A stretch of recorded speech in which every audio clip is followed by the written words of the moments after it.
Hello everyone. मैं स्वागत करती हूँ आप सभी लोगों का आपके अपने चैनल जीएस बाय शुभा में। तो कैसे हैं आप सब? मैं आशा करती हूँ आप सभी लोग बहुत अच्छे होंगे, एकदम स्वस्थ होंगे।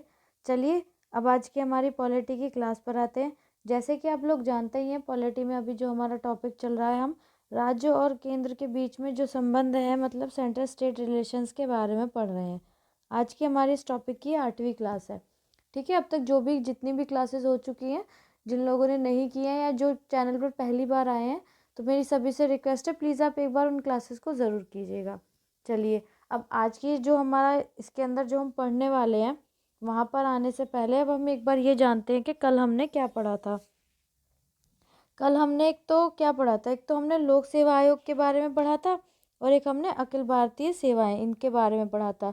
मतलब हम जो प्रशासनिक संबंध होते हैं केंद्र और राज्य के बीच में, उसमें क्या क्या बातें आती है प्रशासनिक संबंध में, वो सब हम पढ़ रहे हैं, वो सब हम जान रहे हैं। ठीक है, तो वो सब हमने पढ़ लिया था। देखो वैसे तो ये जैसे जो भी चीज़ें प्रशासनिक संबंध हो गए के अंदर, जैसे लोक सेवा आयोग हो गया, है ना, और अखिल अखिल भारतीय सेवा, ये सारी चीज़ें आपको टॉपिक वाइज अलग अलग पढ़ने को मिलेंगी। लेकिन हमको ये भी तो पता होना चाहिए ना कि इनके बीच में रिलेशंस किस तरीके से होते हैं, सेंटर और स्टेट के बीच में। तो ये सब चीज़ें आती हैं, ये सब बातें आती हैं। मतलब एक तो हमने ये पढ़ लिया कि हाँ, अलग अलग टॉपिक वाइज कोई चीज़ पढ़ ली, लेकिन पर्टिकुलर हमें जब चीज़ें डिस्ट्रीब्यूट होकर मिलती है ना कि हाँ, इस चीज़ में क्या है, इसमें कैसे बताया गया है, इसमें कैसे बताया गया है, तो जो कन्फ्यूज़न क्रिएट होती है ना माइंड में, वो सारी ख़त्म हो जाती है। इसी वजह से मैं सारी चीज़ें आपको बता रही हूँ, करवा रही हूँ। ठीक है, तो किसी को ये लगता होगा कि एग्ज़ाम की अगर तैयारी करो तो ये तो बहुत ही लंबा है, तो लंबा तो ये है क्योंकि ये बिल्कुल बेसिक से है, इसलिए ये बहुत ही ज़्यादा डीप है ना। तो बिल्कुल बेसिक से करा रही हूँ, तो जिनको बेसिक से करना है तो वो प्लीज़ इस क्लास को ज्वाइन कर सकते हैं। चलिए अब आज जो हम पढ़ने वाले हैं उसकी बात करेंगे। तो आज हम क्या पढ़ने वाले हैं, जो एकीकृत जो न्याय व्यवस्था होती है ना, तो केंद्र और राज्य के बीच में वो किस तरीके से होती है, उसके बारे में हम थोड़ा आज पढ़ेंगे। बाकी जो रह जाएगा वो हम अपनी कल की क्लास में कंप्लीट कर लेंगे। ठीक है, तो ये सब तो हम कल पढ़ ही चुके हैं, ये भी पढ़ लिया था कल हमने। हम करेंगे आज एकीकृत न्याय व्यवस्था। क्या पढ़ेंगे? एकीकृत न्याय व्यवस्था। अब ये जो एकीकृत न्याय व्यवस्था होती है, ये क्या होती है एग्जैक्ट में, चलो ये पढ़ते हैं, ये जानते हैं।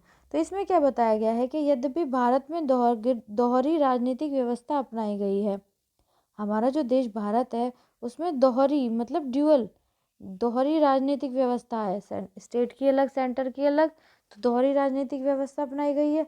तथापि न्याय के प्रशासन में द्वैध नीति नहीं है। लेकिन जब न्याय की बात करते हैं, जुडिशरी की बात करते हैं, जस्टिस की बात करते हैं, तो उसमें द्वैध नीति नहीं है, केवल राजनीति व्यवस्था में है द्वैध नीति, न्याय के प्रशासन में द्वैध नीति नहीं है। ठीक है, आगे है, दूसरी ओर संविधान ने एकीकृत न्याय व्यवस्था की स्थापना की है। दूसरी तरफ जो संविधान है उसने एकीकृत न्याय व्यवस्था की स्थापना की है। इसमें जो उच्चतम न्यायालय है, इसमें उच्चतम न्यायालय सर्वोच्च स्तर पर एवं उच्च न्यायालय इसके नीचे हैं। इसमें क्या है, जो हमारा उच्चतम न्यायालय है, जो हमारा सुप्रीम कोर्ट है, वो सबसे ऊपर है, और जो हाई कोर्ट्स हैं वो उसके सबॉर्डिनेट कोर्ट है, मतलब उसके नीचे हैं। ठीक है, चलिए आगे इसमें क्या बताया गया है, यह एकल व्यवस्था ही केंद्र एवं राज्य दोनों के विधानों का अनुपालन सुनिश्चित करती है। तो ये जो एकल व्यवस्था है, किसकी एकल व्यवस्था? न्याय की। तो ये ही क्या करती है, केंद्र और राज्य दोनों के जो विधान है उनका एक तरीके से अनुपालन सुनिश्चित करती है।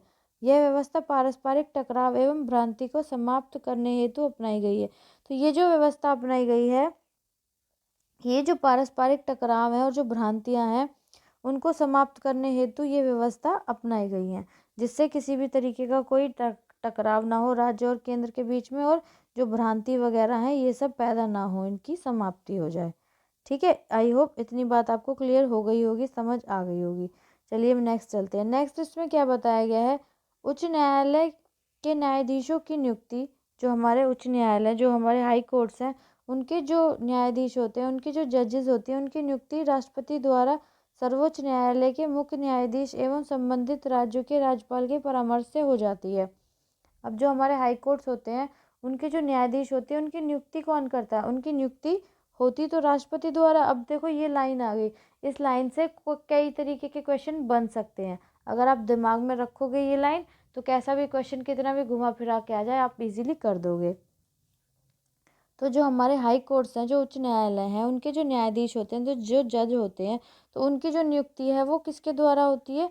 राष्ट्रपति द्वारा। जो राष्ट्रपति हैं उनके द्वारा होती है। कब कब कैसे होती है? जो सर्वोच्च न्यायालय के मुख्य न्यायाधीश है, जो चीफ जस्टिस ऑफ इंडिया हैं, और जो संबंधित जिस मतलब राज्यों के जो राज्यपाल हैं, जो गवर्नर्स हैं संबंधित, उनके परामर्श से की जाती है। वो सलाह देते हैं राष्ट्रपति को, तो उस हिसाब से राष्ट्रपति जो हाई कोर्ट्स के जजेस हैं उनकी नियुक्ति करते हैं। इन्हें राष्ट्रपति द्वारा स्थानांतरित किया जा सकता है एवं पद से हटाया भी जा सकता है। राष्ट्रपति इनका ट्रांसफ़र भी कर सकते हैं और इनको इनके पद से हटा भी सकते हैं। किसको? जो हाई कोर्ट्स के जो जजेस होते हैं उनको। ओके, चलिए नेक्स्ट आगे चलते हैं। आगे क्या कहा गया है? संसद विधान बनाकर 2 या 2 से अधिक राज्यों के लिए एक ही उच्च न्यायालय की स्थापना कर सकती है।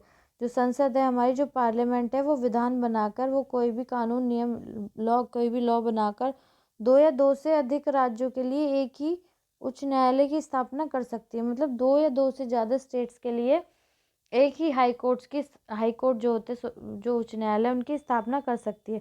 उदाहरण के लिए जैसे महाराष्ट्र और गोवा का एक ही हाई कोर्ट है, पंजाब और हरियाणा का एक ही हाई कोर्ट है ना। तो इस तरीके से कौन कर सकती है ऐसी व्यवस्था? हमारी जो पार्लियामेंट है, जो हमारी संसद है। ओके, चलिए आगे चलते हैं।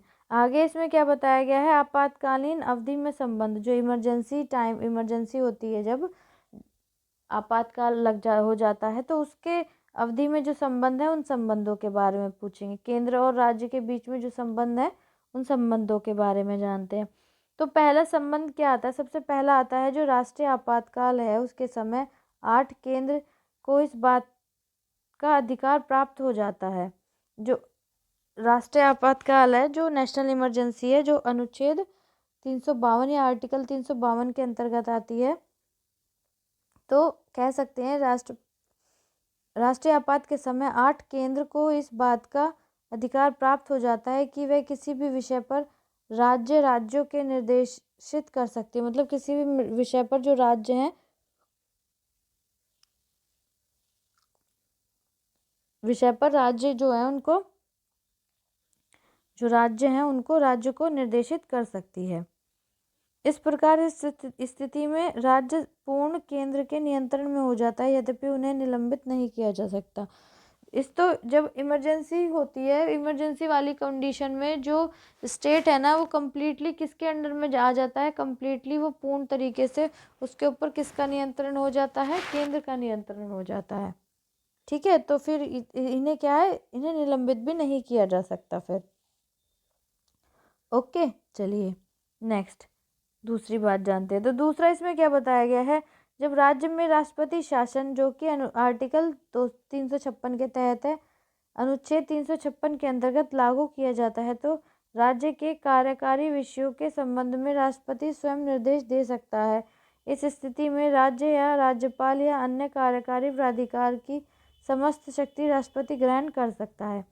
कहने का मतलब है, जब राज्य में जो राष्ट्रपति शासन लगता है, जो आर्टिकल 356 के अंतर्गत आता है, तो जब राष्ट्रपति शासन लागू किया जाता है तो राज्य के जो कार्यकारी विषय हैं, जो भी स्टेट के अंदर जो भी कार्यकारी विषय हैं, उसके संबंध में जो राष्ट्रपति हैं स्वयं निर्देश दे सकता है। तो जो कौन है? जो प्रेसिडेंट है, वो स्वयं निर्देश दे सकता है।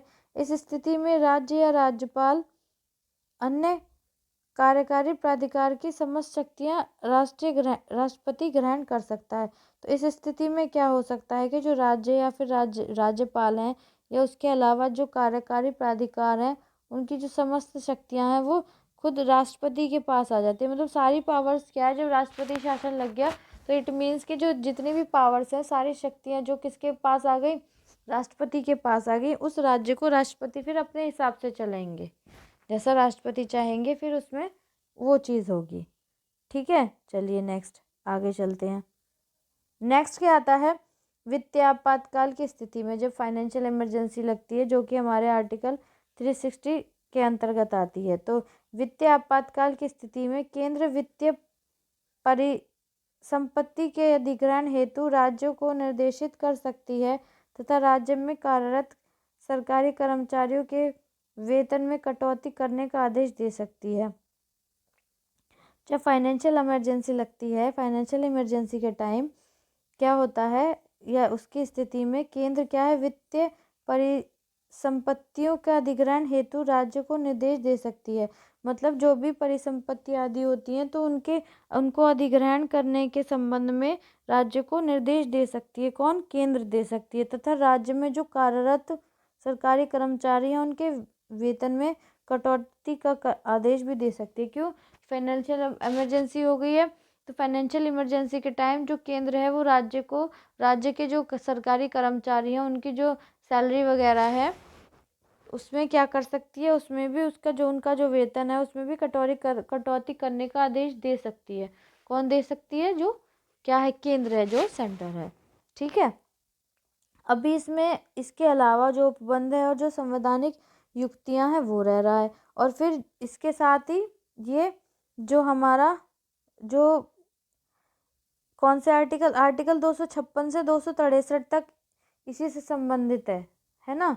तो वो फिर कल की क्लास में हम सारा कवर कर लेंगे, सारा हम पढ़ लेंगे। आज की क्लास ऐसा करते हैं, इतनी ही रहने देते हैं। तो आज की क्लास आपको कैसी लगी है प्लीज़ आप कमेंट में ज़रूर बताना। अगर अच्छी लगी है तो प्लीज़ क्लास को लाइक भी करना और बच्चों तक भी शेयर करना, ताकि और लोग भी इस चैनल से जुड़ सकें और डिटेल में जीएस पढ़ सकें। अगर आप इस चैनल पर नए हैं, पहली बार आए हैं, तो प्लीज़ चैनल को सब्सक्राइब ज़रूर कीजिएगा, बेल आइकन को प्रेस कीजिएगा, ताकि जब मैं वीडियो अपलोड करूं तो आप लोगों तक नोटिफिकेशन आ जाए और आप लोग अपनी पढ़ाई को कंटिन्यू कर सकें। ठीक है गाइस, किसी का कोई भी सजेशन वगैरह हो तो प्लीज़ आप कमेंट में ज़रूर बताइएगा। तो आज के लिए इतना ही, अब मिलते हैं कल की क्लास में, तब तक के लिए थैंक यू वेरी मच।